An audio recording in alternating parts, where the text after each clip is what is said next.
Welcome back, everybody, and happy Thursday. I'm meteorologist Andrea Myers, bringing you your daily hail forecast, sponsored as always by C3 Group, Merlin Law Group, American Contractor, and Atlas, and they are linked in the description to our Facebook video, so go ahead and check out their respective pages there.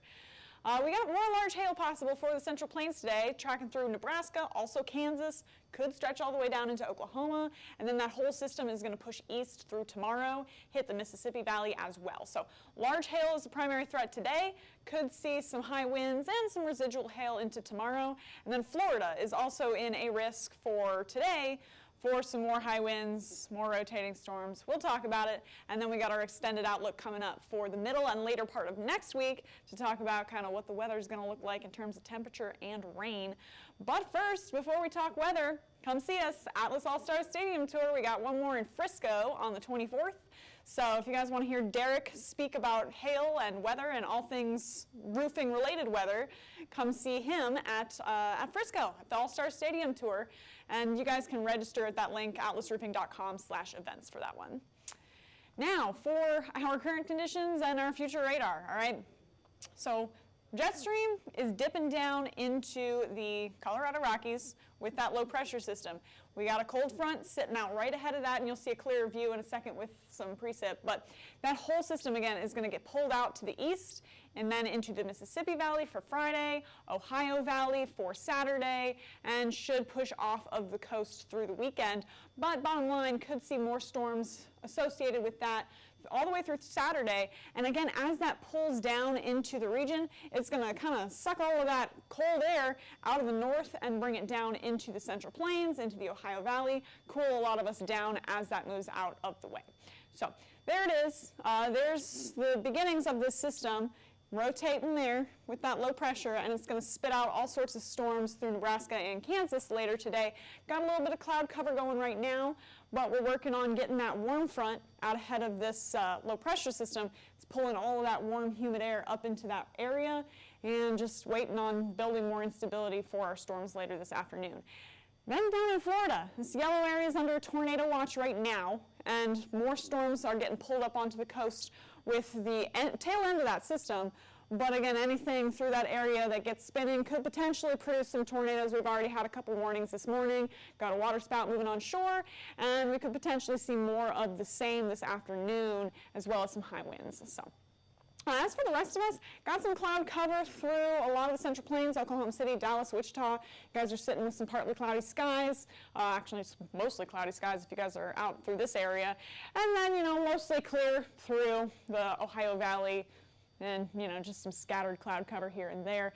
Temperature-wise, still looking like fall, 70 degrees in Dallas, 66 in Kansas City, and then if you're out behind that cold front, dropping down into the 50s in Denver, Boise, Portland, etc. So should see some cooler fall, early winter weather tracking through the Central Plains today, and then, you know, cooling off the Ohio Valley later on in the week.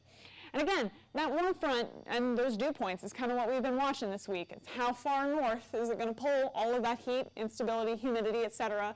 So you can see those greens starting to track up into Nebraska, 59-degree dew points in Wichita, 62 in Dallas. So just starting to make that threshold for any sort of intense severe storm development as it tracks up into Nebraska. Super dry behind that, 36-degree dew points in Denver, 37 in Casper, and again, the further those are away from your actual temperatures, the drier it feels outside. So that's what we got in terms of that. And then wind gusts, it's just been blowing on a lot of areas this morning, getting up to the 40s in parts of southern Kansas there, lots of South Dakota, and even higher along the Front Range, High Plains area of New Mexico. Lots of people seeing some gusty winds as that low is just ripping across the Rockies and into the plains.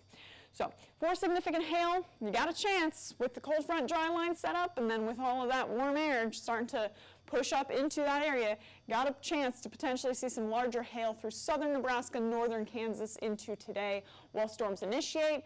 And then we'll see what happens as they track east. Will they stay isolated? Will they start to cluster together and form a wind threat? That's going to be the question once it moves into Omaha. So right now, with those isolated storms near like North Platte area, that's where we're going to see the chance for some larger hail starting in a couple hours here. And then as everything continues to move off to the east, there we are by 6 p.m., starting to drop storms along the whole cold front. So if you guys are down near like Salina, Topeka, Wichita, that corridor there, could start to see some more storms dropping down with that system. Everything tracking off to the east, potentially hitting Omaha around 8, 9 p.m. tonight with that line of storms. Now, if it's a line, again, more of a wind threat. If we get anything individual along it, could be more of a hail threat. Regardless, we should potentially see some tornado possibilities with that line tracking eastward. We're going to have some spin on this. We're right near the center of that low, pulling everything in a big circle there. So we got a chance to see some tornadoes tracking over Omaha and as well as central Nebraska here. And then everything's going to push off to the east into tonight through tomorrow morning.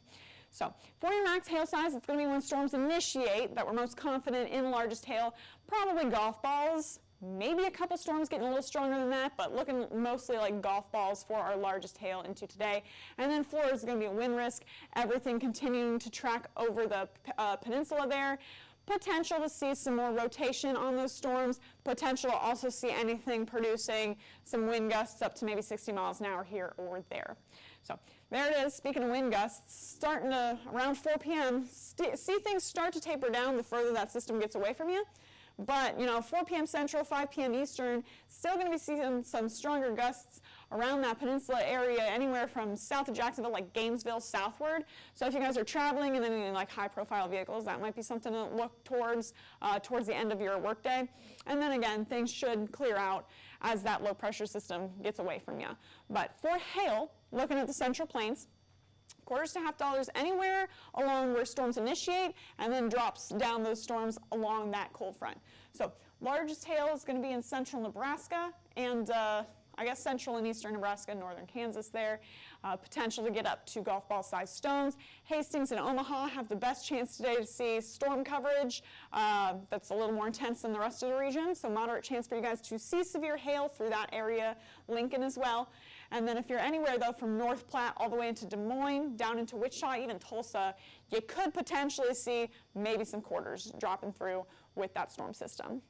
Then for wind, got that same area highlighted as well as Florida now. So if you guys, again, North Platte to Omaha, all the way down into Tulsa, you got a chance to see some 60-mile-an-hour wind gusts, especially as things line out and track off to the east. And then for Florida, that's going to be taking the cake in terms of severe wind today with the remnants of that system. So Tampa, Jacksonville, Orlando, Gainesville, you got a moderate chance to see some storms producing some higher winds into this afternoon. And then Naples, low end chance for you, but still a chance nonetheless. So tornado-wise, it's going to be both areas again for our tornado risk, starting out in the Central Plains. If you guys are kind of on the north end of that risk, again, focused towards the center of that low pressure system, which is tracking through Wyoming into Nebraska, could potentially see some tornadoes with those storms passing through. And then if you guys are down through Florida, got to put you in a tornado risk as well. Tampa, Orlando, moderate chance for you guys. Low end if you guys are up towards Jacksonville, but again, still that chance to see potentially some tornadoes, water spouts, etc. as things move out of your neck of the woods. Then tomorrow, again, we get that whole system tracking off to the east, lots of rain for Illinois, and then out behind it, should see a resurgence of storms popping up by around 2 p.m. Those could be hailers, and then as they track east, quickly lining out, producing a wind risk as things spin away out into the Ohio Valley. So for your hail risk into tomorrow, it's just going to be a small one out through Iowa and the far, far northern part of Missouri there. Des Moines into Davenport could see some quarters to $50 with those storms that pop up briefly and then go into a linear storm mode. So we do have more of an extensive wind risk into tomorrow from Iowa all the way down into Missouri, Illinois, etc.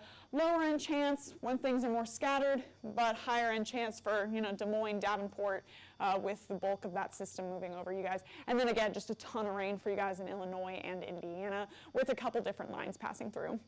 And then that system is going to shift off the coast. Should see some clearing out by the weekend. A lot of us getting sunny skies by Monday morning, start of your work week. So, better temperatures, sunny skies, we love to see that for roofing. If you guys are in Oklahoma City, look at those highs through the rest of the week. Just gorgeous. Same with you guys in Dallas. Honestly, not bad. Sitting in the 80s today, 80s tomorrow, dropping down a little bit colder on Saturday, but generally really nice through the southern plains. Austin and Houston are running a little warmer. Front Range in Colorado running a little colder, but most everybody here is in really nice temperatures for getting out there over the weekend, doing some roofing towards the end of your work week, etc. And there's your extended rain outlook. So if you guys need dry weather to get some work done, good news for you. If you're looking for some storms, bad news unless you're in parts of Florida. Most of us are going to be in a 50-50 odds to see the same amount of rain as we usually do this time of year, or less than that. So if you guys are out like in the desert Southwest or in the Southeast, chance to be probably drier than normal for this time of year, and cooler than normal if you're anywhere in the Southeast. Should be a little hotter than you're used to if you're pretty much anywhere west of the Rockies. So you're going to get the Central Plains kind of dividing your conditions for the next half of next week. So hopefully you're getting the kind of weather you like. We'll update you on what's going on. You guys can follow us. I updated it on YouTube, Facebook, Instagram, Twitter/X, and TikTok. If you guys want to get in contact with us, go ahead and follow us. Go ahead and scan the QR code up above me. Click the link in the description to this video. And you can give us a call at 855-334-4245. Email us at info@hailtrace.com or check out hailtrace.com for more details. And we'll be back tomorrow, as always, with some weather updates. But for now, I'm meteorologist Andrea Myers. Thanks for watching.